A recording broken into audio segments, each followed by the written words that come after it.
इस फिल्म में एक डायलॉग है, अगर डॉक्टर और मरीज के दरमियान एक सही ताल्लुक बन जाए, एक मुकम्मल रिश्ता कायम हो जाए, तो वो रिश्ता ही उस मरीज के लिए इलाज बन सकता है। Hello everyone, rhythms of rhyme के अनफिल्टर टॉक में आज हम आपको ले चल रहे हैं खामोशी की दुनिया में, जो कि 1969 में रिलीज हुई थी और इसे असित सेन ने डायरेक्ट किया था। इस फिल्म को पोइग्नेंट नैरेटिव, मेस्मराइजिंग म्यूजिक और स्टेलर परफॉर्मेंसेस के लिए याद किया जाता है। तो इस कहानी के प्लॉट के बारे में कुछ बात कर लेते हैं। खामोशी राधा की कहानी है, जिसे वहीदा रहमान ने निभाया है, एक साइकेट्रिक नर्स जो एक मेंटल हॉस्पिटल में काम करती हैं। यह अस्पताल एक अथॉरिटेटिव कर्नल डॉक्टर यानी नासिर हुसैन द्वारा चलाया जाता है। कहानी की शुरुआत होती है देव यानी धर्मेंद्र के डिस्चार्ज से, जो एक मरीज था जिसे राधा ने डॉक्टर के साइकोलॉजिकल मेथड के जरिए ठीक किया था। वो उसकी माँ और प्रेमिका दोनों का रोल निभाकर उसका भरोसा जीतती है और इसी प्रोसेस में उसको ठीक करने में कामयाब हो जाती है। लेकिन उसको इसके लिए एक बहुत बड़ी इमोशनल कॉस्ट चुकानी पड़ती है। राधा देव से प्यार कर बैठती है, जो बिना उनकी भावनाओं को जाने वहां से चला जाता है, क्योंकि ठीक होते होते वो राधा को भूल जाता है। और फिर एंट्री होती है अरुण चौधरी यानी राजेश खन्ना की, जो अपनी गर्लफ्रेंड सुलेखा के धोखे के बाद एक्यूट मेनिया का शिकार हो जाता है।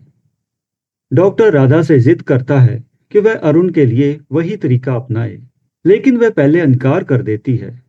और फिर अपनी ड्यूटी और इमोशनल स्टेट के बीच फंसी राधा आखिरकार मान जाती है, और यहीं से शुरू होती है एक डीपली मूविंग और ट्रेजिक कहानी, जो प्यार, हीलिंग और पर्सनल सेक्रीफाइस की मिसाल पेश करती है। और आज इस मूवी पे डिस्कशन करने के लिए मेरे साथ हैं गार्गी और नौशीन। तो सबसे पहले हम डिस्कशन करेंगे इनके कैरेक्टर्स के बारे में। तो फर्स्ट कैरेक्टर है नासिर हुसैन जी। Hi Tejinder, hi Nausheen. Hi everyone. Before I go into his characterization, I think the movie was quite ahead of its time. Well, honestly, मैंने जब ये मूवी देखी तो मैं काफ़ी सरप्राइज थी कि 1960s में पूरी एक साइकोलॉजिकल थ्योरी पे एक मूवी बनाई गई है. So it was quite commendable. Firstly, secondly, उस साइकोलॉजिकल थ्योरी को जो प्रैक्टिस में लेके आ रहा है, he that was the person Nasir Hussain who was running his clinic to introduce these practices, and not just introducing, using them to heal psychological disorders, mental disorders and personality disorders जो दिख रहा था मूवी में. बैकग्राउंड है जो head है, वो जो इस क्लिनिक का, उनका आर्मी बैकग्राउंड है, तो ऑलरेडी एक इंडिकेशन मिल जाती है कि how he looks at emotions is going to be very different from how any other civilian would look at emotions. Plus, yeah, so he is very determined to apply his theory and prove that it works, and his experiments and all that. Us determination mein you can see that he can go to any length, and he wants his staff to also reach that stage of emotional disconnect very very much earlier and much more easily than it can be achieved actually. So उसके character यही लग रहा है कि उसका focus पूरी तरह वो एक सॉर्ट ऑफ एम्बिशन बहुत ज़्यादा स्ट्रॉन्ग था उसकी पर्सनालिटी में, कि ये हमारा जो भी ये हमारी साइकोलॉजिकल प्रैक्टिस है जो ये काम करती है, और हम हैं जो इसको अप्लाई करके लोगों को ठीक कर सकते हैं, सो कॉल्ड ठीक करना. तो उस एम्बिशन के आगे उसको ये बिल्कुल नहीं दिख रहा था कि जो भी जैसे स्कूल ऑफ थॉट है ये साइकोलॉजी का कि आप कोई भी मेनिया या न्यूरोटिक डिसऑर्डर, बेसिकली जो धर्मेंद्र को और राजेश खन्ना को दिखाया गया है कि after being cheated in love or whatever, having a heartbreak, they undergo a neurotic episode जिसमें उनका मेंटल ब्रेकडाउन होता है। तो उस न्यूरोसिस को ठीक करने के लिए आपको ऑपोजिट जेंडर के प्रति जो भी एंग्स्ट है, एंगर है, वो आप हील कर सकते हो through the complex of your developmental stage which is the growing stage, जिसमें सिगमंड फ्राइड ने बोला था कि अगर तो डॉटर है उसके लिए थ्रेट होगी मॉम और उसका अट्रैक्शन होगा फादर से, और अगर तो सन है उसका थ्रेट होगा फादर और अट्रैक्शन होगा मदर से। और काफी मतलब प्रोबिंग के बाद जनरली भी साइकोलॉजी में यही पता लगता है कि किसी के हार्ट ब्रेक के बाद एक्सट्रीम लेवल का रिएक्शन हो तो that means deeper level abandonment या डीपर लेवल इनसिक्योरिटी है, जो कि एडल्ट को नहीं, वो चाइल्ड को ट्रिगर करती है, the child in the adult. So एक तरह पे देखा जाए तो theoretically it was quite on mark. ऐसा नहीं था कि साइंटिफिकली या कुछ ऐसा मम्बो जम्बो उन्होंने दिखाया है, तो उन्होंने बैक किया है अपनी रिसर्च को। हाउएवर, बिकॉज ऑफ कोर्स मुझे लगा कि थोड़ी जो मूवी थी वो नुआंस्ड नहीं थी, बहुत सिंपलिस्टिक थी कि इट वाज मोर लाइक कि यू नो जुकाम है तो ये दवाई टाइप्स, राइट, खांसी है तो ये कफ सिरप, जो जिसको कहते हैं कुकी कटर सोल्यूशन, वो जो लगाना चाहते थे पेशेंट पे, उसकी विक्टिम बनी राधा, और उसका जो डिजाइनर था उसके पीछे वो था आपका ये Nasir Hussain, the the lead psychologist. और moreover, because of his service in the army, you could see that it was like the idea of doing or dying for your ambition, for your whatever you undertake in life, is it's not a big deal. It's the way that you approach anything in life, right? तो ये मुझे लगता है उसके character की जो दो उन्होंने मतलब वेरी इंटेलिजेंटली उसको एक कर्नल दिखाया, प्लस उसको एक ऐसा टाइम पे उस किया जब इंडिया में वैसे ही वेस्ट को लेके बहुत ज़्यादा एस्पिरेशन और एम्बिशंस थे, उनको जल्दी जल्दी सब कुछ अप्लाई करना था मॉडर्निज्म का अपने देश में, ताकि वो they could really compete with whatever the global trends and that were prevalent. So this was my reading. I mean, you can counter or agree, or I mean, would love to hear your thoughts. Gargi. Yeah. Haji. So yes, as rightly mentioned by both of you, it's one of बहुत ही it's one of like most interesting movies that I have seen in Indian cinema, especially जो कि इतने मतलब पहले बनी थी, like 60s के era में। आई think this was in 1960s में बनी थी ये मूवी। सो वेरी इंटरेस्टिंग, जैसे आपने बोला कि साइकोलॉजिकल थ्योरीज पे बेस्ड थी, obviously because I don't come from that background, so as a layman for me it was a मेरे लिए जब मैंने मूवी देखी थी तो मेरे लिए what was really outstanding was कि कितना इमोशनल कॉम्प्लेक्सिटीज को कितने अच्छी तरह से ले आउट किया गया हमारे सामने, डिफरेंट कैरेक्टर्स के इमोशनल कॉम्प्लेक्सिटीज को, चाहे वो धर्मेंद्र की थी या फिर नासिर हुसैन की भी थी फॉर दैट मैटर, मतलब जो डॉक्टर हैं, या फिर जो मेन वार्डन होती है जो ललिता पवार ने रोल प्ले किया है, जो कि I think she was one of very fine actors of that time, and then obviously Waheeda Rehman and then Rajesh Khanna. So मेरे लिए जब मैंने ये मूवी देखी थी, I looked at it from the point of view, मतलब जो मैंने प्रिसीव किया, I perceive lot of complex emotions जिनका शायद हमारे पास भी आंसर्स नहीं होते हैं, मतलब हम हमारी भी लाइफ में हमें बहुत बार हम ऐसी चीजें कर लेते हैं या फील कर लेते हैं जिनके आंसर्स नहीं होते हैं। तो मुझे उस मूवी में ऐसा लगा कि बहुत लोगों के पास बहुत आंसर्स नहीं मिले उनको एंड में, and that's what was my take from the movie. But ये तो एक मूवी के बारे में है कि बहुत ही वेल मेड मूवी थी, जहाँ पे बहुत अच्छी तरह से कम्प्लेक्सिटीज, इमोशनल कम्प्लेक्सिटीज दिखाई गई। So that's for me. And रही बात हम जो नासिर हुसैन की बात कर रहे हैं, जिन्होंने डॉक्टर का रोल निभाया है, जो रन कर रहे थे ये पूरा हॉस्पिटल रन कर रहे थे। सो एज नौशीन उन्होंने बहुत सही बोला कि क्योंकि एक तो ऑब्वियसली वो एक मिलिट्री बैकग्राउंड से उनको दिखाया गया। आई थिंक ही उनको उनका जो कैरेक्टर है, यस, आई थिंक उनका character probably lacked a little emotional complexity, क्योंकि वो बहुत ही ब्लैक एंड वाइट कैरेक्टर था उनका। उनको चीजें बहुत ही ब्लैक या वाइट ही दिखती थी, मतलब अगर उन्होंने ये बोल दिया कि this needs to be done, तो उनको होता था कि बस वो हो जाए। तो आई थिंक जैसे मिलिट्री बैकग्राउंड से थे, so he took everything as a task, he took everything as something that needs to be completed। जैसे भी, जैसे नौशीन ने बोला डू और डाई हो, जैसे हमारा ऑब्वियसली फोर्सेस में होता है कि एक टास्क दे दिया जाता है तो आपने उसको करना ही है।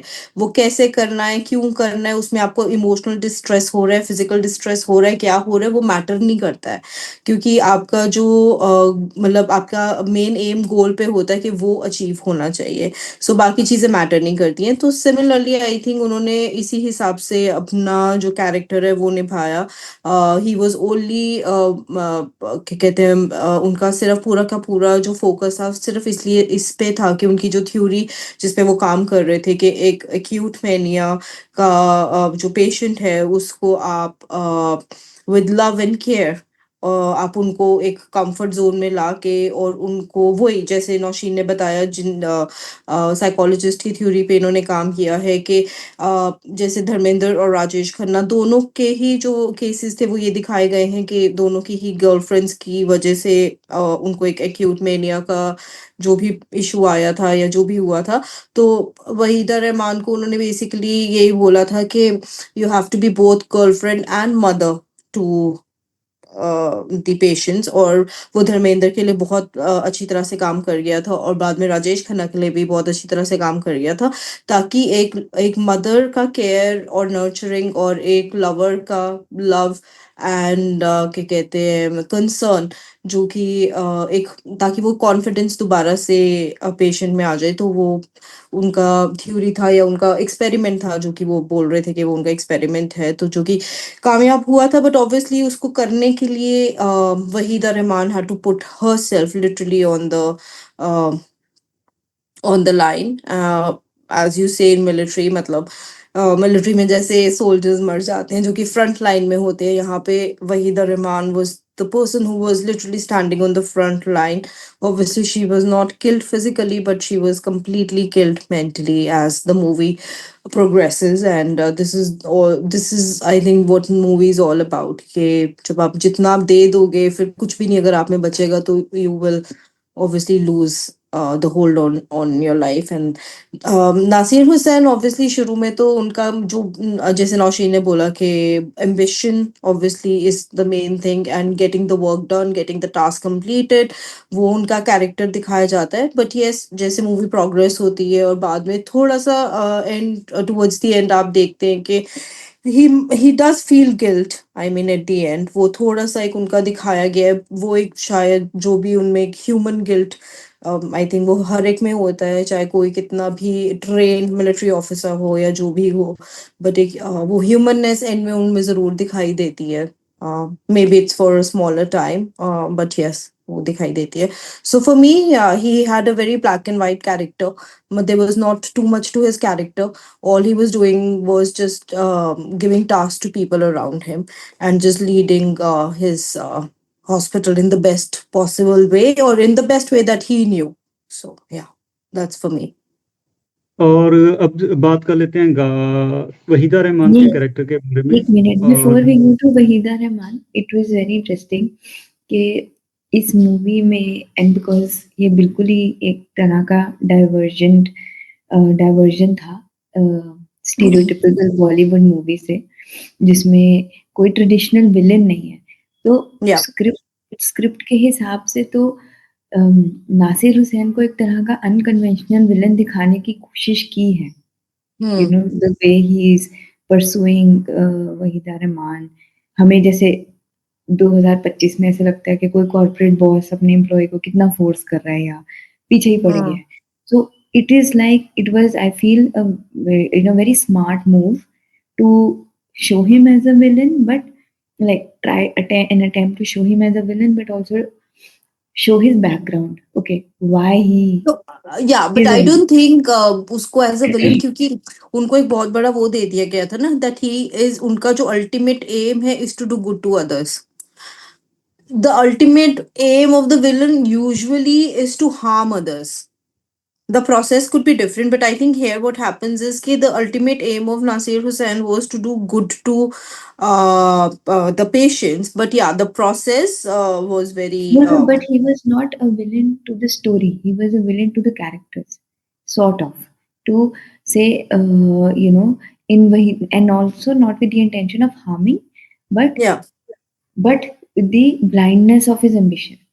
You know, yes, because yes, वो आप बोल like सकते you हो. said, हाँ, बट वो यही है ना कि विलन जो, मतलब हम बॉलीवुड मूवीज की अगर बात करें, या विलन को बेसिकली दिखाया जाता है ना कि आप विलन किसको बोलते हो. आप विलन उसी को बोलोगे ना कि आपको पता है कि जिसका अल्टीमेट मोटिव क्या है, to create nuisance, to harm people.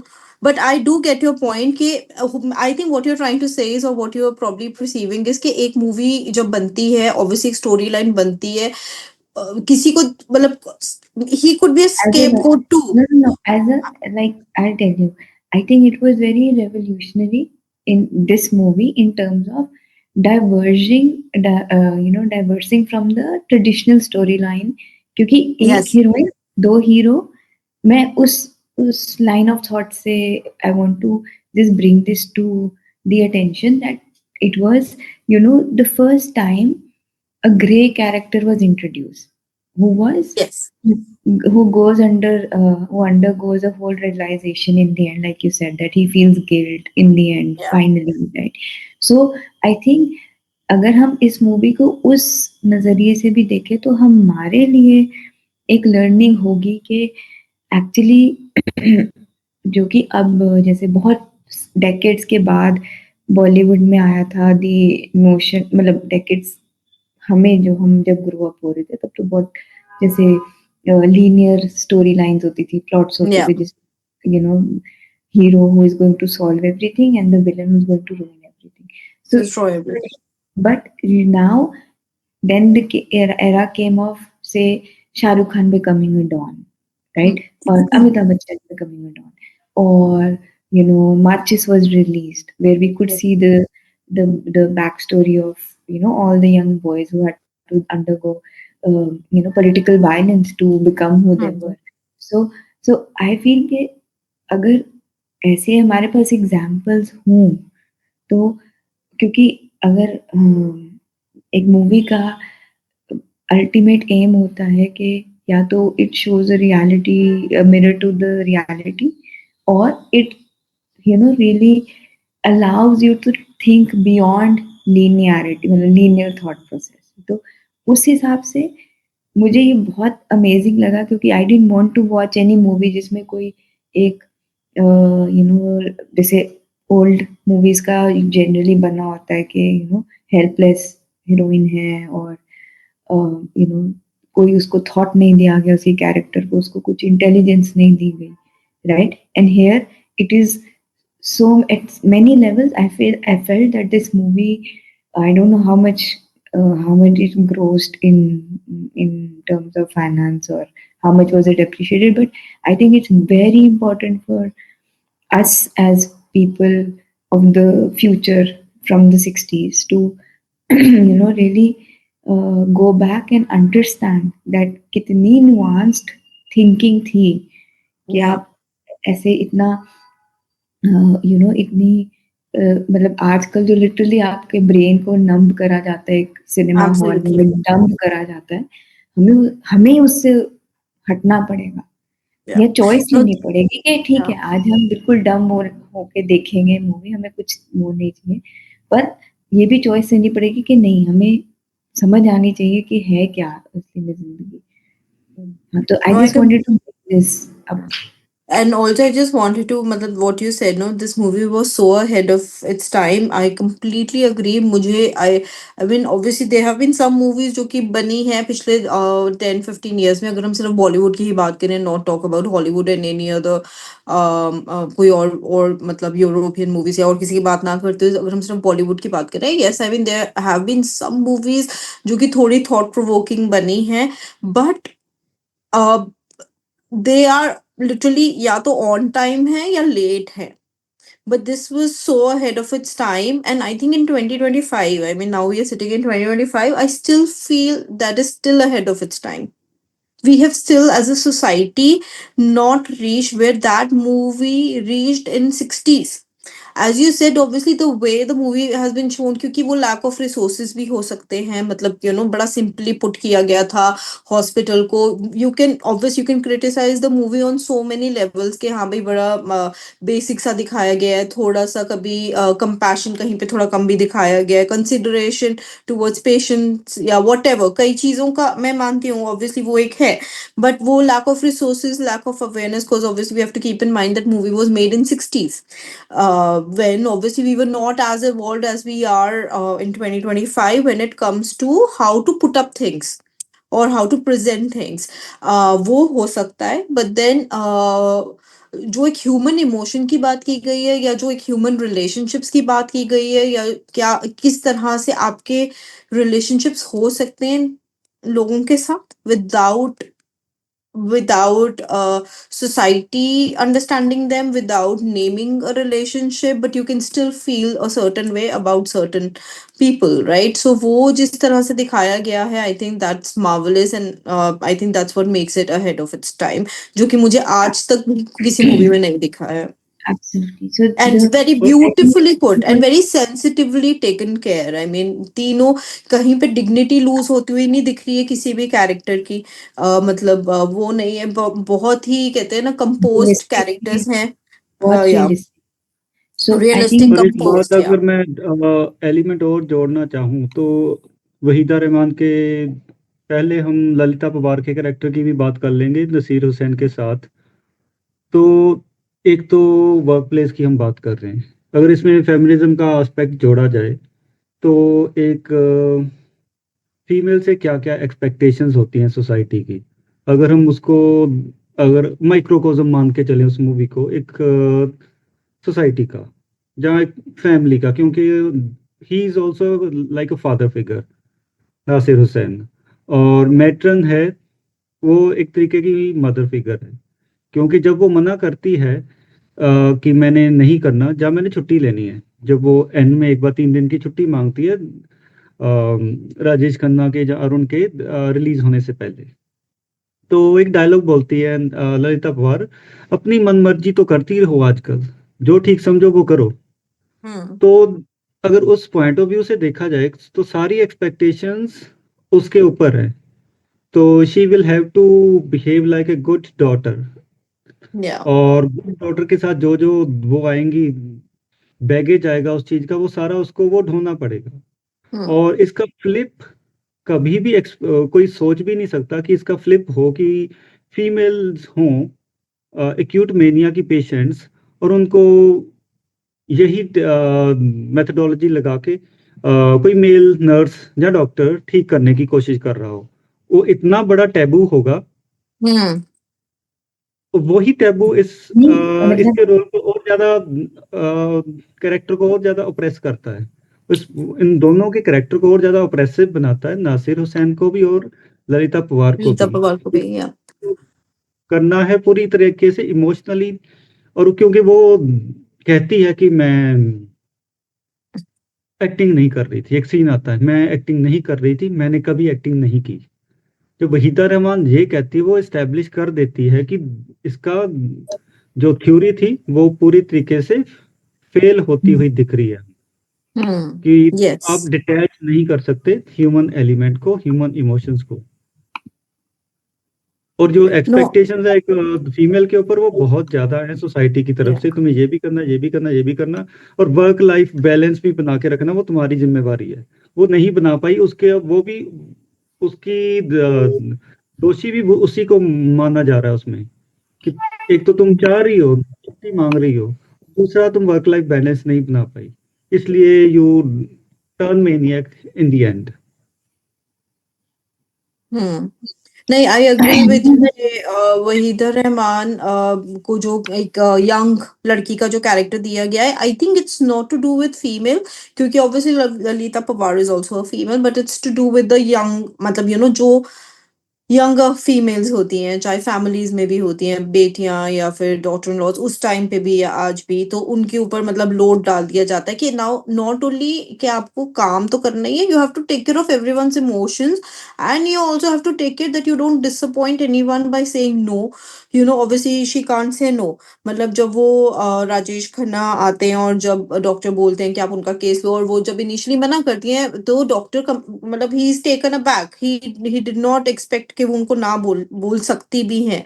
सो तो yes, you are absolutely right कि बहुत वो गिविंग गिविंग वाला ही चल रहा था, कि she has to keep giving, she has to keep proving herself again and again that how मतलब how much of service she can be or she is of, so yeah, I agree. और important बात है, and में she turns maniac, acute mania उसको भी हुआ है, वहीदा रहमान को, राधा को, उसको ट्रीट उस थ्योरी के साथ कौन करेगा, उनके पास वो है ही नहीं। Another thing तो that just came, sorry, कोई नहीं है, उसके लिए कोई मेल चाहिए नर्स, वो तो उस पूरे हॉस्पिटल में नहीं है, वो सारी मेल्स के लिए बनाई है, उनको ठीक करना है, कि दिल टूटना मेल के लिए ठीक नहीं है, वो रोता रहेगा, वो किसी को अच्छा नहीं लगता, उसको एक कमरे में बंद कर देंगे, क्योंकि उसके लिए उनके पास वो है ही नहीं, एक्सपर्ट ही नहीं है कि कोई वहीदा रहमान को ठीक कर सके। अगर वही थ्योरी अगर सक्सेसफुल भी है, उसने 2 मरीजों को ठीक कर दिया है, तो वो सिर्फ मेल्स के लिए है, फीमेल्स के लिए उनके पास कुछ नहीं है। so another और point I want to make quickly, and then I'll let you and Nausheen speak. 2 points quickly I want to make, and I want to take from both of you on this. Nausheen spoke of villain, तो I think villain actually यहाँ पे females को दिखाया गया है outwardly, मतलब totally outrightly, मतलब females को दिखाया गया है, क्योंकि बार बार यही, जब वहीदा रहमान वो उस लड़की को लेके भी आती है और साथ में उसके 3 फ्रेंड्स आते हैं, तो उनको भी बोलती है कि मतलब लड़कियां तुम्हारे दिल तोड़ेंगी और हम यहाँ पे कमरे रेडी कर लेंगे तुम्हारे लिए ऑलरेडी कमरे रेडी हैं। So basically I think villain यहाँ पे एक्चुअली फीमेल्स को दिखाया गया है, या गोल्ड डिगर दिखाया गया है, या जो भी दिखाया गया है। तो विलन आई थिंक यहाँ पे फीमेल्स को दिखाया गया है। एक ये पॉइंट था मेरा, और दूसरा पॉइंट ये, I really want both of your takes on this. दूसरा point quickly just want to make के वहीदा रहमान के कैरेक्टर को जो नाम दिया गया है Radha, obviously people who know about Radha, जो कि हिंदू माइथोलॉजी में जो कैरेक्टर है, तो वो भी आई एम श्योर कुछ सोच समझ के उन्होंने नाम दिया होगा, because obviously Radha was deeply in love with Krishna but never got married to him, तो वो भी I think we can speak about that as well. और या धर्मेंद्र का नाम भी देव है, तो वो थोड़ा सा रेजोनेट तो कर ही जाता है उसके साथ। या या So yeah, Nausheen, what do you think about the villain thing and about Radha being called Radha? I think absolutely on point because obviously it's you can see कि अभी भी it's we are still patriarchal nation. I'm not just a nation, हम patriarchal world में ही जी रहे हैं, Right. right? Theoretically, psychology का जब as a advancement भी हुई, Freud was the most anti-women philosopher because उसकी सारी theories ही एक lack पे base थी, जिसमें that the women and that a woman will never be an equal to a man, and that's how the treatments will also be designed. ठीक है, तो इसमें तो हम बहुत एक deep cultural debate, philosophical, scientific debate में जा सकते, डिबेट क्या मतलब एक रिसर्च में भी जा सकते, जो कि आजकल सारी प्रूवन है.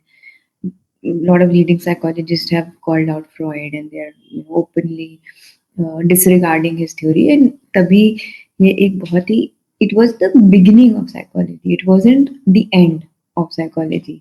Sorry, the most advanced research in psychology or thought process.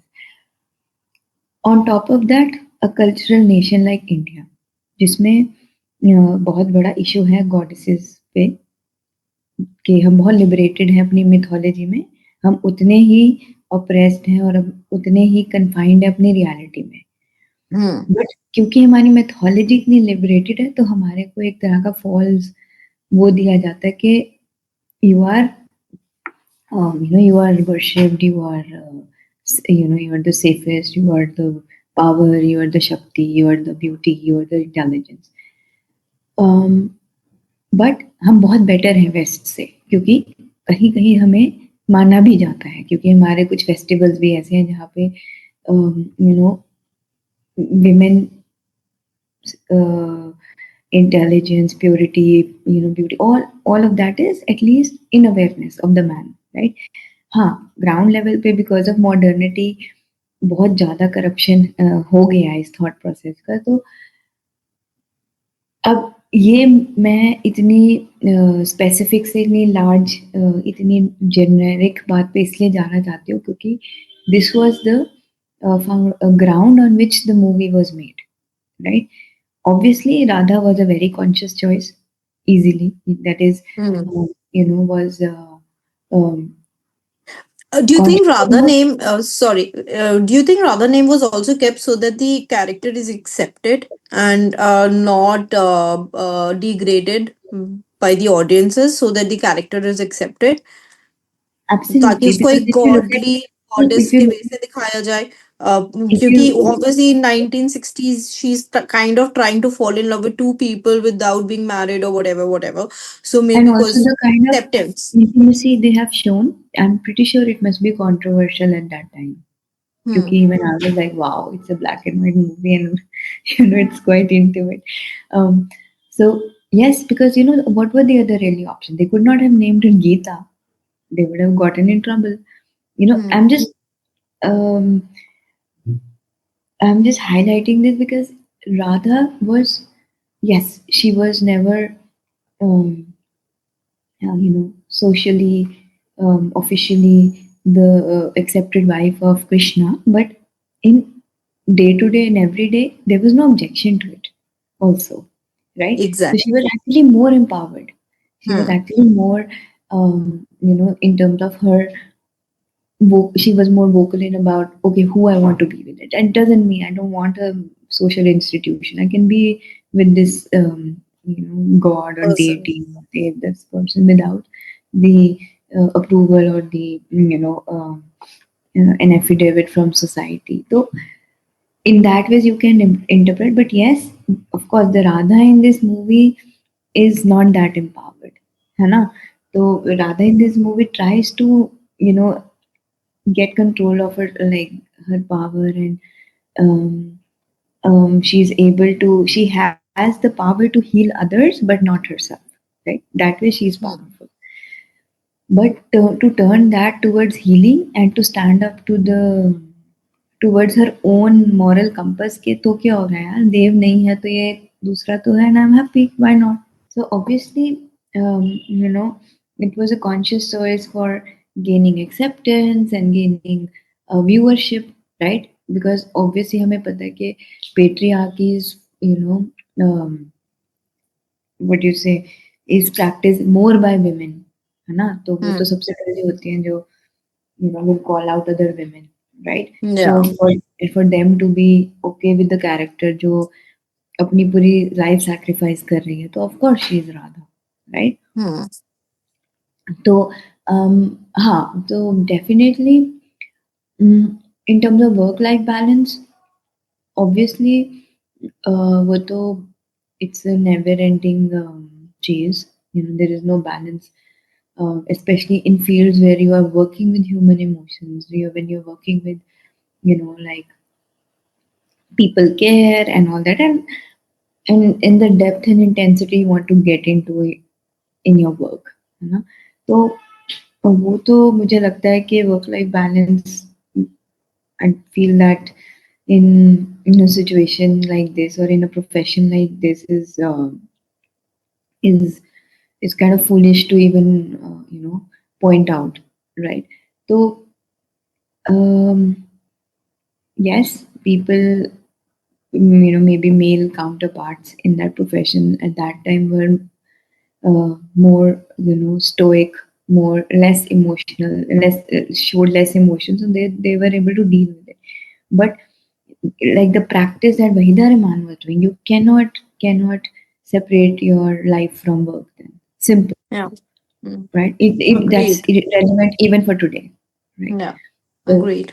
um, yeah, so that I feel is now, it's not really a question of gender as such, but yes, in a when the portrayal or what is shown is gendered already, तो वो तो highlight ही वो करेंगे जो एक औरत की strengths हैं, patience, Hmm. Love, blah blah.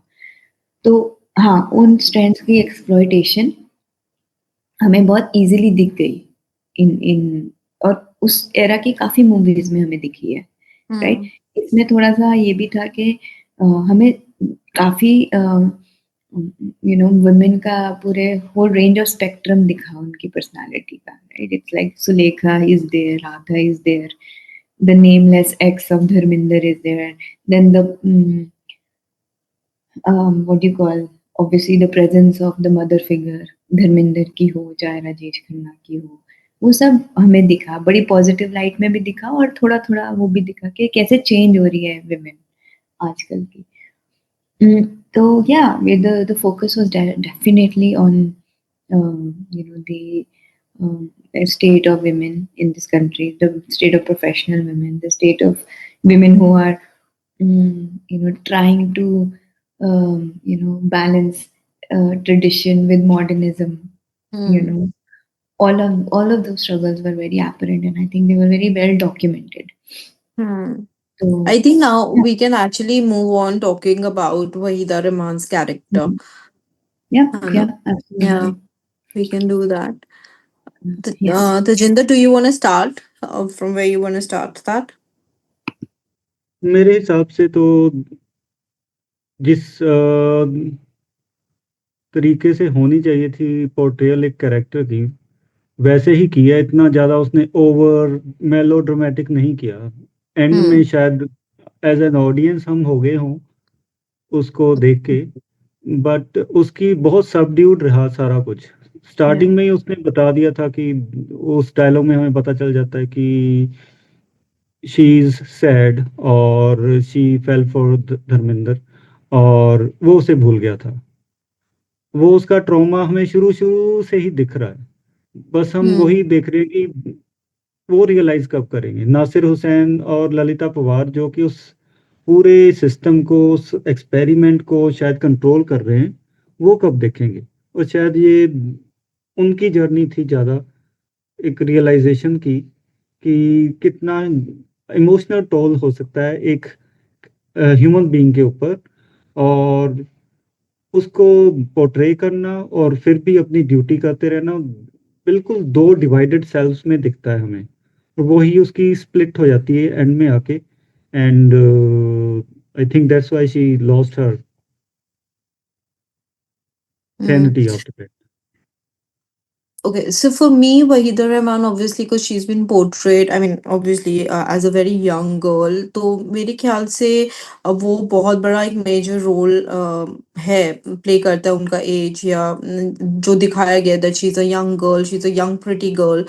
And तो मुझे लगता है कि वो अपने प्रोफेशन में तो ऑब्वियसली इनिशियली जब भी उनको दिया, ऑब्वियसली हमें तो धर्मेंद्र का सिर्फ बहुत ही छोटा बैक स्टोरी दिखाया गया है, हमें प्रॉपर्ली तो नहीं दिखाया गया, but I am just assuming जैसे मूवी चलती है या प्लेस्ड है कि जब उनको धर्मेंद्र का केस दिया होगा, कुछ उससे पहले का तो कुछ नहीं रेफरेंस है कि उन्होंने अगर पहले कोई केसेस किए थे तो उसमें कितनी इन्वॉल्व थी या नहीं इन्वॉल्व थी, जो भी था we don't know that because there is no reference to it, so we would just assume के she was probably not as much involved in her previous cases or in with other patients too, जो कि धर्मेंद्र के time पे भी थे और भी patients थे, देवर और भी तो पेशेंट्स थे उस हॉस्पिटल में, बट क्योंकि धर्मेंद्र का जब उनको केस दिया गया होगा, obviously I think she might have just taken up as a case, but मुझे ऐसा लगता है कि वहां पे उनका emotional attachment, because I think she was growing up as a woman too, you know, in her age or in her emotions. So wahan pe I think she was just trying to find her own self as well in the process when she must have met Dharmender, and जो उनका प्यार कह लो या इन्फैक्चुएशन होगा या प्यार होगा बाद में, या जैसे भी स्टार्ट हुआ होगा, आई थिंक वो बहुत इनोसेंट था, बहुत ही इनोसेंट उनकी फीलिंग्स थी towards Dharmendra, and that's why जब धर्मेंद्र चले जाते हैं, that's why she was so deeply hurt, क्योंकि वो उनकी बहुत ही, looks like that was her literally her first innocent love that she felt for him. So I think मुझे ऐसा लगता है कि वहीदा रहमान का जो कैरेक्टर दिखाया गया है, या she is a skilled, obviously एक स्किल्ड नर्स तो है ही है, वो तो ऑब्वियसली है ही है, बट साथ में शी वाज अ वेरी कहते हैं ना, very sweet person who was just looking for love, I think, and who also fell in love, not only looking, maybe you're sometimes not even looking for love, but it just happens, and then you are just dragged into it, and you're just, you just flow with your emotions, and वहां पे शायद उन्होंने completely blinded हो गई थी वो, she could not keep her guards up, and which obviously, not that I'm blaming her, I mean, every human, be it a boy or a girl or any man or woman at any age, young, old, whatever, you have full right to fall in love and fall in love like crazy. I mean, this is one emotion that I think everyone should actually experience in one's lifetime. But obviously वहां पे वो इतना ज्यादा हो गया था, क्योंकि बाद में राजेश खन्ना भी आ जाते हैं उनकी लाइफ में, तो वो दोबारा कुछ कोशिश करने की कोशिश करती हैं, करते करते वो एक क्यूट मैनिया की तरफ जी जाती हैं. बट कहने का मतलब ये है, फॉर मी वहीदा रहमान का जो कैरेक्टर है, that she was just someone who fail in love, and that's what completely changed her life, and yeah, that's my take on her character. And she just could not, वो बस फिर अपनी life का sense नहीं बना पाई. उन्होंने बहुत कोशिश करी जब राजेश खन्ना आए, she did try her best, but she just could not make sense of her life after Dharmender left her, because she was कहते हैं ना, she was just totally miserably कह लो, या फिर बस, yeah, she was just in love, I think. Yeah. No, very rightly analyzed, because you can see that she is, a very gentle, kind person, especially not just in her dealings with the two main characters, but also other inmates of the clinic, like about with that alcoholic slash depressed father who's worried about his children not getting Yeah. food, even with the fellow nurse who is her friend. Yeah, so you can see that this character is very genuine, and Yeah. that is has kind of became the premise of the plot also, that मैं कभी acting नहीं कर रही थी, तो Hmm. वो अ, उसका जैसे किसी के साथ भी मिलना या किसी के साथ भी उसका इंटरेक्शन होना, वो हमेशा अपना एक ऑनेस्ट self honest persona लेके ही she interacts. It's not that she's in a role, in a fixated role कि अच्छा अगर मेरे को इसको ठीक करना है तो मुझे ऐसे, तो आपको हर जगह पे एक वो ऐसा लगता ही नहीं कि she was kind of playing a trick or applying a strategy to cure somebody. And because of that, उसका प्रोफेशन ही उसका सबसे बड़ा एक तरह से दुश्मन बन जाता है, right? Hmm. Because it is in that heightened atmosphere जहाँ पे हर इमोशन इतना हाइटेंड है, हर सिचुएशन इतनी मतलब आउट ऑफ कंट्रोल है, आप उसमें कितनी देर तक अपना बैलेंस मेंटेन कर लोगे, राइट? कितनी देर तक? And of course, it's you are a human being also, right? You're not just somebody who is के ठीक है, अगर आप इस प्रोफेशन में आ गए तो आपकी थोड़ी ट्रेनिंग हुई है या वट एवर, राइट?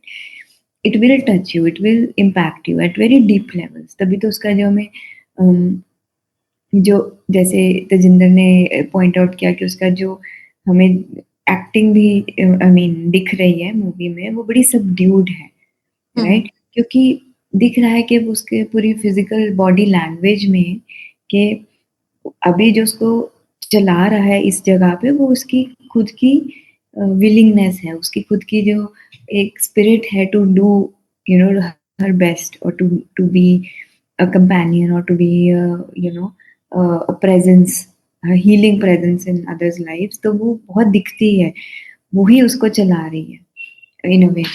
तो it's her character, I think the way it was written, very very commendable, and also it was like a setup for what was to happen to her, क्योंकि इस character को अगर reciprocation ना मिले तो उसका यही हाल होगा, राइट?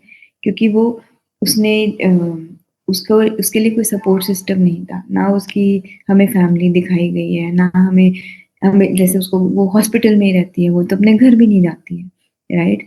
उसका जो कमरा दिखाया गया है, तो there is no blurring, I mean उसका लाइफ ही उसका वर्क है, कुछ है ही नहीं कि उसकी चेंज ऑफ सीनरी है, चेंज ऑफ स्पेस है, चेंज ऑफ पीपल है, कौन है, right? So it is her life that you are looking at basically, और उसकी लाइफ ही इतनी चैलेंजिंग है, तो उसका एंड भी काफी प्रिडिक्टेबल है। आप होप करते हो कि ये निकल जाए इस चैलेंज से भी, बट नहीं, क्योंकि वो इतना क्या कहते हैं उसको, सेंसिटिव कैरेक्टर भी है, बहुत सेंसिटिव कैरेक्टर है, क्योंकि अगर आप सेंसिटिव नहीं होगे तो आप नहीं फील कर पाओगे किसी का ट्रॉमा, किसी और का ट्रॉमा, राइट? हील तो बहुत दूर की बात है। तो तो मतलब दैट सेंसिटिविटी, दैट जेन्युइननेस जो हमें दिखाई दे रही है, और इन terms of her journey in that movie, और वही उसको फिर बाद में ब्रेक डाउन की तरफ भी लेके जा रही है, जब उसको लगता है कि नहीं, अब अपने लिए इतने हाई स्टैंडर्ड सेट करें, तो उसको लगता है कि मैं राजेश खन्ना के साथ नहीं जा सकती, like I can't fulfil what I wanted to fulfil with Dharmendra, right? तो एकदम से पीछे हट जाती है वो। तो that pull back also shows us कि इतनी वो उसकी जो performance of being that ideal person, ideal nurse, उसी का ही एक तरह से फॉल लेके आ रहा है, राइट? उसी का एक तरह से फॉल लेके आ रहा है, क्योंकि थोड़ा सा अगर वो प्लॉट लाइन ऐसे होती कि उसको लार्जर देन लाइफ ना दिखाया होता, उसको भी थोड़ा फ्लॉड दिखाया होता, तो हो सकता है कि इस मूवी का एंड बहुत अलग होता, और इस मूवी का जैसे कि वो हैप्पी एंडिंग हो जाए राजेश खन्ना और वहीदा रहमान, वो भी इमेजिन करना इतना मुश्किल नहीं है। It is just a matter of a change in her perception, nothing else, कुछ भी नहीं है। बट आई डोंट थिंक वो जब पीछे हटती है राजेश खन्ना से, आई डोंट थिंक कि वो इसलिए हटती है she wants to be a ideal nurse. I think वो सिर्फ पीछे इसलिए हटती है क्योंकि शी understands. I think she's just a very honest and a true person to herself. I think वो पीछे इसलिए हटती है क्योंकि she knows this that she does not love Rajesh Khanna. She does try to, क्योंकि जैसे उसने बोला एक्टिंग तो उसने कभी भी नहीं करी है, तो ना उसने धर्मेंद्र के साथ करी है, ना राजेश खन्ना के साथ करी है। सो शी हैज वेरी हमें राजेश खन्ना के साथ भी उनके काफी इंटीमेट सीन्स दिखाई देते हैं। So obviously she obviously is fond of him or cares for him, or maybe trying to fall in love। और मेरे को तो यही लगता है, मेरा परसेप्शन तो जब मैंने मूवी देखी थी वो यही था कि जब राजेश खन्ना आए थे और जब she starts taking care of him, तो मुझे लगा था कि वहीदा रहमान का कैरेक्टर शायद ये सोचता है कि we both will save each other. I am gonna save Rajesh Khanna and in return he is gonna save me. मतलब मुझे लगता है उनका एक होप उनकी होप जाग जाती है when she starts taking care of Rajesh Khanna. But उस प्रोसेस में जब वो 2-3 बार राजेश खन्ना के साथ इंटीमेट होती हैं, उनके मुँह से हमेशा धर्मेंद्र का नाम निकलता है एंड वो उनको हमेशा शॉक करता है। और आई थिंक वो ही रियलाइज़ेशन उनको राजेश वो जब बोलती हैं कि मेरे को नहीं मिलना है, या वो एकदम से पीछे हट जाती हैं, वो आई थिंक इसलिए पीछे हट जाती हैं क्योंकि she knows that she is not in love with Rajesh Khanna, और ना वो अपने आप से झूठ बोल सकती हैं, ना वो राजेश खन्ना से झूठ बोल सकती हैं। You know she can't live मतलब a false life, and I think that's what फिर शायद that's what's lead her to जो एक्यूट मेनिया के टुवर्ड्स ले जाते हैं, क्योंकि उनको अपनी लाइफ कंप्लीटली फॉल अपार्ट होते हुए दिखाई देती है कि एक जो होप आई थी और वो होप उनके सामने खड़ी हुई है, बट वो उसको नहीं एक्सेप्ट कर पाई। जो चाहे उन्होंने बहुत कोशिश करी, वो आगे नहीं बढ़ पाए, पीछे उनके पास कोई है नहीं है, धर्मेंद्र इज़ नॉट देयर, पीछे कोई नहीं है, तो that's why I think she completely loses it, and her emotions, her life, her morality, everything just completely falls apart, and that's what I think leads her to acute mania. No, sir right. अब मेरे ख्याल से हम बात कर लेते हैं Absolutely. But I think Rajesh Khanna और धर्मेंद्र के कैरेक्टर्स के बारे में, क्योंकि इनको ऑब्वियसली इतना एम्फेसिस नहीं मिला, पर मुझे लगता है राजेश खन्ना का जो हमें दिखाया जाता है कि वो एक थिएटर में बैठे हैं, कोई शो देख रहे हैं, और उसमें उनका धीरे धीरे धीरे धीरे वो जो is falling into that mania वाली स्टेज, वो वाले एक तरीके से रिफ्लेक्शन मिलती है हमें ये समझने के लिए कि वो क्या फील कर रही होगी वहीदा रहमान, क्योंकि उसने बहुत क्लोज सा कैरेक्टर है उसका, पर धर्मेंद्र का बहुत ही ज्यादा एक्सप्रेसिव है। हर चीज Hmm. को, जितना भी उसका ट्रॉमा है वो पूरा ओवर्टली एक्सप्रेस करते हैं उसमें। yeah, आई थिंक इसी से रिलेटेड है कंटिन्यूएशन में जो वहीदा रहमान का कैरेक्टर है, जो जैसे गांधी ने बोला कि वो समझ गई थी कि what she can't lead a false life, right. I think उसको अपनी एक बहुत ही कंडीशन का पता चल गया था कि the men I am falling in love with, right? They're not even aware. It's like, they are drunk and then when they wake up, they find me. है ना? So is she falling in love with the people who were maniacs or the people who are real? We don't even know that. I think तो एक ये बहुत इस movie का जो unanswered मेरे लिए चीज़ रही है कि जो उसकी रियलाइजेशन है, जो उसका ब्रेक पॉइंट है, क्या वो एक फेलियर इन लव की वजह से है, क्या वो lack of ability to move on होने की वजह से है, कि क्या उसको एक्चुअली में समझ आ गया कि it doesn't matter that whether you're acting or not, because the other person that you're falling in love with is not sort of a real person of Yeah, but state that of mind. holds, but Nausheen, that holds true for Dharmender and not for Rajesh Khanna. No, yeah, no, I agree. Yeah, But yeah. she I mean, because at the Rajesh time, Khanna जब अपनी senses में आ जाते हैं, when she actually becomes like the patient, और वो तब भी जाते हैं जो last scene होता है, so yeah, so that holds true for Dharmender, but Rajesh Khanna तो बहुत expressive होते हैं और वो बोल रहे होते हैं that I want to lead, and then वो last में बोलते भी हैं कि I'm gonna wait for you, you know, yes, yes. दरवाजे के बाहर। हाँ, No, तो absolutely. yeah, तो मैं वही कह रही हूँ कि इट वाज हर रियलाइजेशन कि जो process of falling in love दिखाया है हाँ, ना, वो एक process, yes, yeah, वो जो प्रोसेस है ना, वो ऐसी सेटिंग में है कि जिसमें आपको इतना ज्यादा कंफ्यूज कर दिया जाता है आपका ही माइंड, कि ये हो क्या रहा है, like what am I doing here, right. So there is a point in life that you in that sort of extraordinary situation comes कि ये मतलब क्या सेटिंग है ना, कि आप एक ऐसे इंसान से और किस तरीके से प्यार करे जा रहे हो, किस तरीके से you are falling in love. It's a very controlled setting, it's not very absolutely. spontaneous, it's not, Mhm. will Rajesh Khanna and Vedha Raman, if they would have met outside, in their sort of sane minds, तो Hmm. क्या क्या वो होता, तो obviously I think this was a huge realization कि और ये reality में एक बहुत बड़ी एक रियलाइजेशन होती है कि suddenly any major decision or any decision of any relationship in life suddenly आपको दिखाई देता है कि oh my relation is based on this you know और जिसमें आप मिक्स कर दो ट्रॉमा को जिसमें ऑलरेडी एक तरीके की अबैंडनमेंट है जैसे धर्मेंद्र की कि जब वो ठीक हो गया imagine being in love with a person के ओ इसको अगर दोबारा मेनिया हो गया या ये दोबारा ठीक हो गया तो मुझे छोड़ देगा so much right maybe I'm over analyzing but definitely I feel that the way her character was concluded was very very apt very apt Yeah. and it was exactly in line with her original nature तभी वो इतनी Yeah. Subdued है तभी वो इतना deeply सब कुछ sense कर लेती है सेंसिटिव है काइंड है या पेशेंस है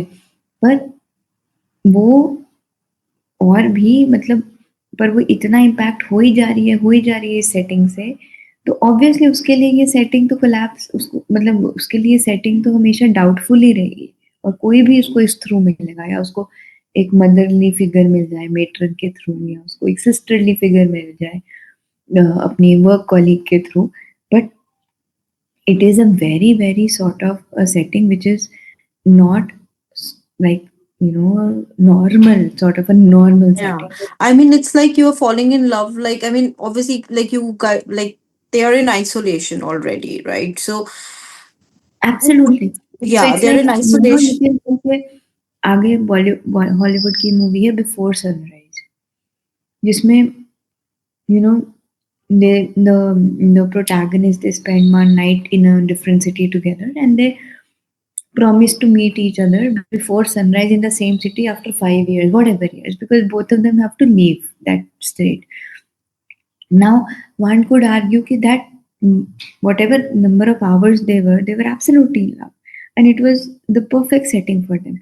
The moment they were out of the second, वो वापस आते ही नहीं है उस जगह या एक जना आता दूसरा जना नहीं आता you know what I mean? So it's a Yeah. very different sort of a study of what really true love can be or what it is. And in a controlled setting, sorry, in a setting which is externally organized for you, Or it will which is, yeah. it will collapse. You are then Or a which अगर is हम like, any matlab, which is any setting which is अच्छा, probably time अच्छा, sensitive or place sensitive, like kind of, अच्छा, which is क्योंकि जो कि I don't know how to put this, but जो कि एक already एक box में है, you know. बॉक्स में है जो उस हाँ. बॉक्स पे डिपेंडेंट है वो बॉक्स हटाओ मेरे ख्याल से एक बॉक्स से बाहर वाली लाइफ भी इसमें है वो तो हम वहीदा रहमान के पर्सपेक्टिव से देखें तो खामोशी उसकी रही वो खामोश रही टाइटल भी यस उसी के लिए भी पर अगर यस हम देखा जाए कि उनका nature of falling in love या उनका धर्मेंद्र का और राजेश खन्ना का देव का और अरुण का अगर हम कंपेयर करें तो उसका धर्मेंद्र का बिल्कुल रोमांटिक लव है जिसको आइडियलिस्ट लव बोलते हैं तो डिसर्शन के बाद ही falls into acute mania but वो सिर्फ एक अंडरस्टैंडिंग है शायद एक्सेप्टेंस है कि दैट ओके ये अनरिक्वेटेड ही रहेगा ये लव मेरा कि I can not be with that girl again शायद वहां तक रियलाइजेशन तक वो पहुंचता है जब वो ठीक होता है he doesn't fall in love with Waheeda Rehman Radha और उससे उसके लिए आइडियल वो था लव वहीदा रहमान के लिए और वही उसके लिए काउंटर प्रोडक्टिव हुआ क्योंकि अरुण का जो करेक्टर है he is very violent he is very anti women he hates that girl जब वो उसको छोड़ देती है उसके अंदर उसके लिए नफरत भर जाती है दोनों का अलग अलग तरीके का देखने का तरीका है डिसर्शन को एक उसी आइडिया के साथ पूरी तरीके से जुड़ा हुआ है एक बिल्कुल ऑपोजिट हो गया शायद सर्वाइवल के लिए पर वो इतना ज्यादा हो गया कि वो भी उसी स्टेज में पहुंच गया पर जब वो बाहर आता है वो उस स्टक सिचुएशन से बाहर आ रहा है राजेश खन्ना पर जो ये फॉल की थी ये धर्मेंद्र वाले आइडियल लव में फॉल की थी इसलिए इसके लिए बाहर निकलना शायद इम्पॉसिबल होगा। एक ही तरीके का लव नहीं हो सकता। वो उसकी थ्योरी शायद उसको प्री सपोज करके लेके जा रही है नासिर हुसैन की कि इधर यू लव समवन और यू हेट समवन। कई लोग सो कॉल्ड प्रैक्टिकल भी हो सकते हैं जहाँ रियलाइजेशन होती है कि that now this person doesn't love me and love is more important for that person, तो he has to love someone else और फाइंड समवन एल्स, कंपेनियनशिप, जो मर्जी हम नाम दे सकते हैं। पर दोनों का, राजेश खन्ना का और धर्मेंद्र का, हम अगर अलग अलग तरीके से देखें देन वी कैन अंडरस्टैंड कि वहीदा रहमान के साथ जो हो रहा है वो कैसे हो रहा है, उसकी प्रोसेस क्या थी। Yeah. Okay, can we like now we can probably quickly talk about Rajesh Khanna क्योंकि धर्मेंद्र का तो इतना लंबा कैरेक्टर था भी नहीं. Dharmendra was always like in a background. He was more to, I think Dharmendra was there just to show Wahida Waheeda Rehman का Rahman. personality. Yeah. Yeah. Yeah. और वो So we अपनी can, एब्सेंस में इतना प्रेजेंस है उनकी कि वो जो सॉन्ग है हमिंग चलती रहती है हेमंत कुमार के गाने की। अगर वो yeah. गाना ना हो, अगर वो सॉन्ग ना हो, देन धर्मेंद्र ना ना होने का ना होना, मतलब अगर उसकी एब्सेंस भी हाँ नहीं फिर तो होती इस मूवी ही मूवी नहीं में, है. Yeah, वो एग्जिस्ट ही नहीं करती। yeah. अगर वो Another सिर्फ वो कार एक पे ही सीन खत्म हो जाता, अगर वो हम्म, कार पे वो धर्मेंद्र चला गया, वो सिर्फ यादों में रहती। जो हमिंग है, उसकी बैक शॉट्स हैं, जो एक सीन में आता है वो सॉन्ग में पूरी तरीके से, उसके वजह से ये चल रहा है गाना। हाँ, राजेश खन्ना का स्क्रीन टाइम ज्यादा मिला है। एक और वो जो सॉन्ग है जिसका वो एक लाइन है, आई एम श्योर तेजिंदर को याद होगा या नौशीन को भी याद हो सकता है वो, कि प्यार को प्यार ही रहने दो और कोई नाम ना लो. आई थिंक वी हमने कैन देखी है वो, उन आंखों की महकती खुशबू। हाँ, no can we have that line वो अगर बोल दें क्योंकि we can, I think we can end by discussing that line because I think this movie का जो बेस है ना वो यही लाइन है, जो हाँ, उसका वो लाइन बोलते हैं कि यही है, हमने देखी है उन आंखों की महकती खुशबू, प्यार को प्यार ही रहने दो। तो अगली लाइन कोई ये नाम है। ना दो. एंड आई थिंक एक और लाइन भी आती है, Nausheen was the other day me and Nausheen were talking, Naush आपने एक और लाइन बोली थी कि something to do with relations, कुछ था रिश्तों को लेके. Do you remember that line? Yeah, it was like रिश्तों को प्यार को प्यार रहने दो, इसको रिश्तों का इल्जाम ना दो. हाँ, प्यार को प्यार रहने दो, इसको रिश्तों का इल्जाम. I think this is such a fantastic line. Very Yes. It's is मतलब I don't think it's even easily said also. It's जिसने लिखा Yeah. होगा वो कितना डीपली जाके फील करके ही लिखा होगा, but very difficult to implement in society that we live in. But it's such a beautiful and a very deep line. अगर मतलब if you can really understand it and feel this, I mean, this kind of love for someone where you really don't feel the need of giving any name to the relationship, but the only name that you can give is love, you know, to Yeah. that relationship. Yeah. You know, and this is obviously when I say this, obviously मतलब ये नहीं कि ये एक मतलब एक man or woman में ही हो सकता है. मतलब this love obviously can be with anyone, with the child, with an older person, as in मतलब as like जरूरी नहीं है, हो सकता है कि you might feel like I might feel a lot of love for an older woman but she might not be my mother, or I don't even want to call her my mother or my aunt or anything, but then you know I might feel a deep love for her or deep respect for her. All I'm saying is this love can be in any way मतलब. Hmm. तो मेरे Yeah. ख्याल से Yeah. Discussion को Yeah. यहीं खत्म करते हैं। और सॉन्ग्स इसके गुलजार ने लिखे हैं, तो 3 सॉन्ग्स हैं। तुम पुकार लो, वो शाम कुछ अजीब थी, और हमने देखी है उन आंखों की महकती खुशबू। और Yeah, मैंने जिस सीक्वेंस beautiful में song. बोले हैं, मुझे इसी सीक्वेंस में इनका वो मैं वो करूँगा 1 2 3। और बाकी ऑडियंस के, व्यूअर्स के अलग अलग आइडियाज हो सकते हैं कि कौन सा उनको बेस्ट लग रहा है, जो कौन सा स्ट्राइक करता है ज़्यादा। और मेरे ख्याल से हमने अच्छी डिस्कशन कर ली है इन सब कैरेक्टर्स के ऊपर। और हमने जो प्री वीडियो डिस्कशन की थी, हम उससे थोड़ा सा आगे निकल ही पाए हैं, क्योंकि बात Yeah, करते करते हमने काफ़ी कुछ रियलाइज़ किया, yeah, खासकर राजेश खन्ना और धर्मेंद्र के कैरेक्टर्स के बारे में। yeah. और Yeah. I मेरे think ख्याल से I Hmm. I think anybody who's not seen this movie, please don't, Yeah. stop yourself. Go ahead. It it will give you a lot and lot more than you can gather from this discussion.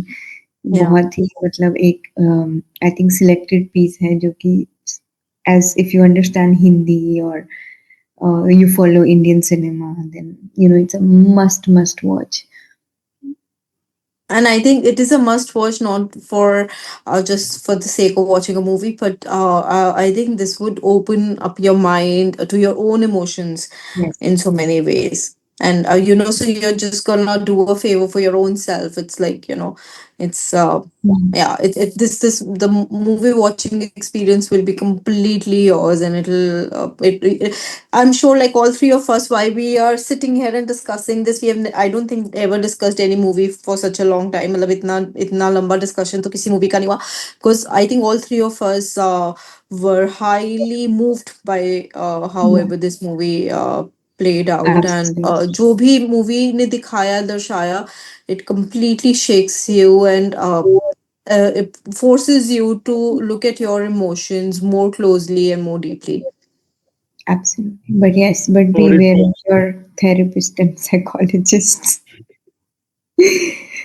Or they should और be इसके साथ aware of he you. या और इसके साथ ही हम आज की डिस्कशन अपनी अनफिल्टर टॉक को यही खत्म करते हैं। मैं आपसे Thank you. रोज मिलता रहूंगा अपनी आवाज के साथ, और ऐसी डिस्कशन हम कभी कभी करते रहेंगे। कभी कभी मैं एंड और नौशीन आते रहेंगे। या और आप हमें मूवीज भी recommend कर सकते हैं Yes. जो if you the movies that you would like a discussion on, or Yeah. you have really felt moved by. But yes, guys, and do watch this movie. It is available on YouTube. I don't know मैं किसका channel promote कर रही हूँ, but yeah, this is available on YouTube. So जरूर देखिएगा. As Nausheen said, it's a must watch movie. जरूर जरूर देखिएगा. Alright and Thank you, like guys. Always, Thank you. Good bye and thank you. Bye Thank you bye. so much.